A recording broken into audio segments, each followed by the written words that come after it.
is that corned beef was the main sort of emergency ration type thing, and the biscuits, they were a regular thing.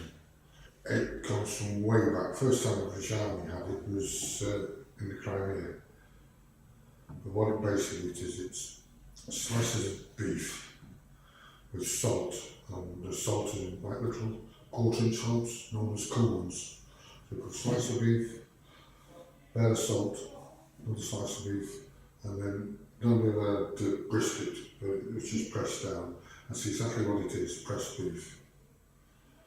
But when it was issued to the British Army, they had it right from the Boer War through right up to modern day, and it was minced, then put into the tins, you know, these fully shaped tins. Why that shape? I think it was that shape because you open it up, and it'd be wide at the one end, and with a knife and it'll slide out. Otherwise, it'd be difficult to get at. But the corned beef, of course, you got the tins, you could chew one in the pocket. Because I mean, I love corned beef. I got told that I'll eat any amount of it. But I was quite surprised I got corned beef today. And I'm interested in what they had to survive on. I mean, corned beef at one time was, the Irish corned beef as it was, served up with cabbage because they couldn't get proper beef. But this was the famine in Ireland and that. Of course, that went over to America. And they thought, oh, just a job for the troops. Well, we tinned it up. And you also hear it's called, known as bully beef. But that's the mispronunciation of bully, French. I mean, it was a very cheap thing. It was coming from, most of it came from a place called Fray Bentos, which is, you know, is a firm that makes the corned beef. But it's actually a town in Venezuela. But basically, because it was so simple and easy to carry around, issue, if you fried it, chop it up, fried it up, and serve it with fried eggs. Smash it.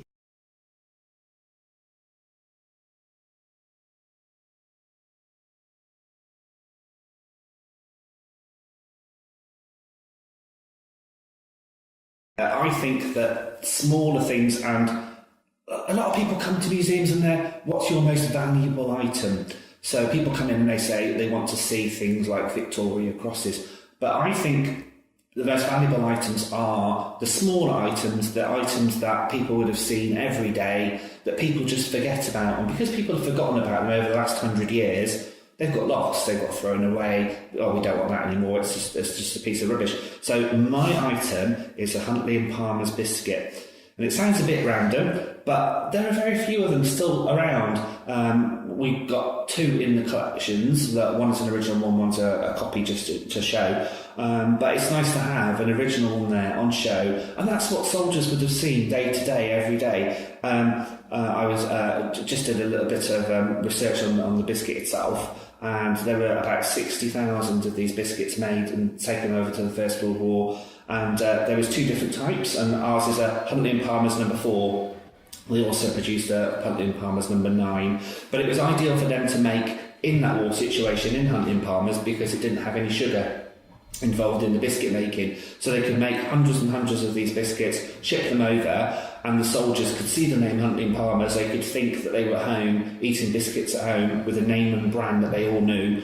And it sort of brings a bit of home to them on the front, eating these Huntley and Palmer's biscuits. And Huntley and Palmer's didn't have a great deal of problem making them because there was no sugar involved in that production, and sugar was one of the shortages that they had. So they did that with them. But apparently the War Office first asked Huntley and Palmer's to make biscuits on the 12th of August 1914. So pretty soon, and they were making all the way through the war. So it's an everyday item that probably has no monetary value at all whatsoever, but historically and social history-wise, which is what I like and it affects me more, it's a really important piece of the collection.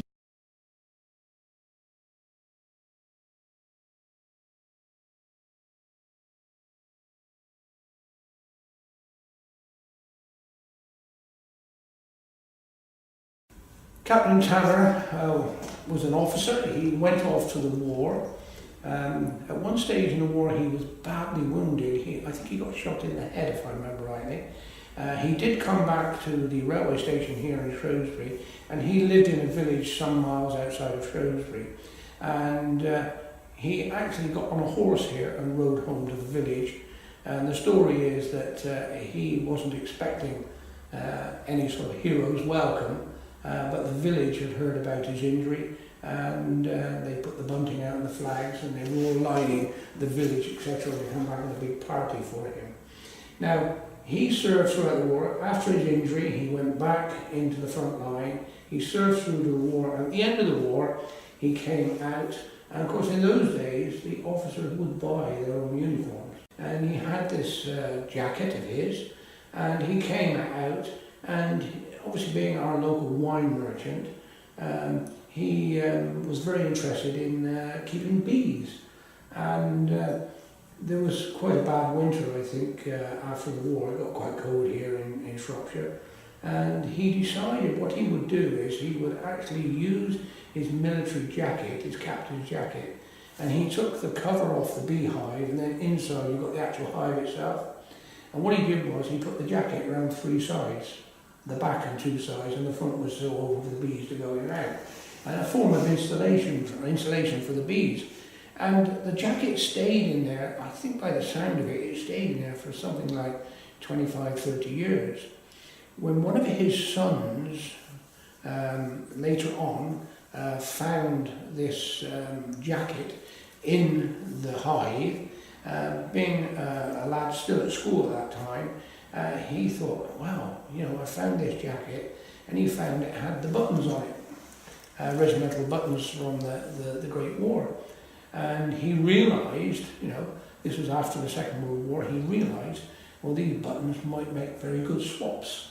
So he cut the buttons off the uniform, and he then brought the buttons to school, and he swapped them for things like cigarette cards and other pieces of equipment, so the buttons disappeared.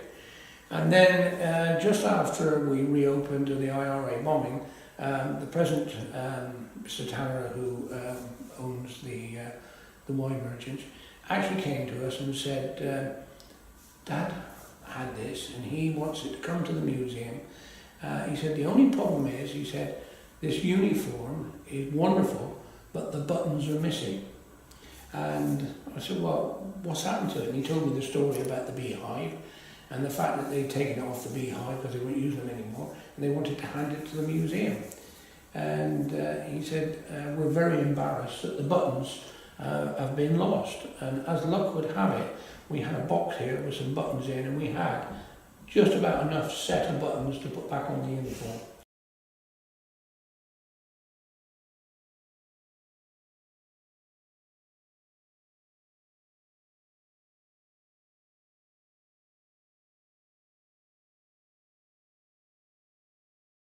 Well, this is the Blue Manual Mauser, first conceived in 1894 as a replacement for a weapon called the Borchardt, which looked like the Luger, but it had an overhanging toggle which you pull back. It looked very unwieldy, but it did work. But this was as a rival. The other gun only sold 3,000 units all told. This one was first patented in 1895 by the Fedel brothers that worked for Mauser. Although it wasn't adopted as a standard arm for any of the forces in Europe, it was adopted in Chile, China, and small units, but it sold thousands of units, pistols on both sides to officers that used to buy their own guns. So it was used. It had a very strong cartridge at 7.36 Mauser. And this is a pistol, but once you put this stock on it, it's a carbine, and it has got a graduated sight up to 700 yards. Well, you wouldn't hit anything 300 to 700 yards. But you have different barrels. This is one of the small ones. You've got one about this 13 inches long and one 20 inches long, which has got a wooden stock underneath it. But you also, and I think this is 6-shot. You have a 10-shot model and a 6-shot. That doesn't look big enough to have 10 rounds in it. But it jutted out a little bit below the trigger guard. The only drawback on this, to unload it, you had to keep cocking it to ejector shells. There is no way of unloading it any other way.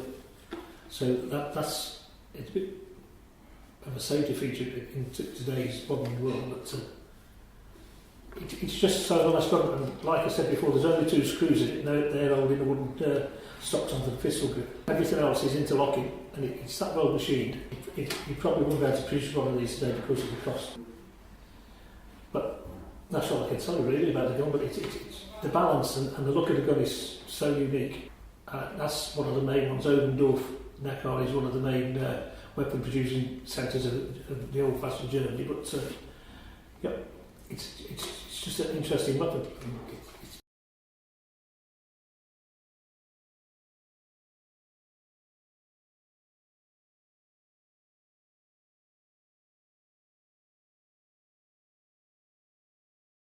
Well, it's strange that the First Fourth King's Scottish Light Infantry, which was a territorial army, happened to be at their 2 weeks annual camp when World War I broke out in 1914. The following day, they were told to pack up camp, and the lads came back from camp and they wouldn't go home. And it just so happened that the following day they were ordered to mobilise. So they mobilised and were sent to a place near Cardiff, Barry Dock, as defence for the River Severn, for the Severn Estuary. They weren't there very long. They were shipped across to India. They then went to Singapore. They went to South Africa. They then were shipped back, landed at Plymouth. The very next morning they were shipped to Southampton and straight across to France. They served in various places. They served in the 3rd Battle of Ypres. They served at the 2nd Battle of Passchendaele, various other conflicts. And then they arrived at the base of the hill of Blyth. And they were designated as Reserve Counter-Attack Battalion. The battalion strength when they arrived in France was 1,100. By the time they arrived at the base of Blyth Hill, they were down to 200. They were shelled, and they were shelled with gas, but the casualties were relatively small, and they were then shelled by high explosive. They knew that because of this high explosive shelling, that an attack was imminent. They could see up the hill, they could see the Staffs and the Cheshires retreating. And the Staffords and Cheshires held at the base of the hill. At about 12:45 that day, the senior officer, who was a Lieutenant Bright, was tasked by the commanding officer to put in an attack on Blyth Hill. And they got out of their trenches and they advanced under extreme heavy fire until they met up with the Staffords and Cheshires at the base of the hill, and they attacked up the hill absolutely magnificently. They took the hill, they captured a machine gun, they captured an officer and 39 other ranks. Fortunately, the Germans didn't counterattack, because if they had, the battalion would have been wiped out. While they were there, the French general, who was commanding that complete sector, sent up 15 medals of the Croix de Guerre. So that actually happened, that action happened on the 6th of June. On the 4th of September, that same year, the battalion was informed that they had been awarded the French Honour of the Croix de Guerre with Palm, and it was awarded unusually to a complete battalion. And that Croix de Guerre, strangely enough, was attached to the original camp flag. It's the only part of that flag that survived the 1992 fire. And it's strange that the only part of that flag that exists is the part with that Croix de Guerre.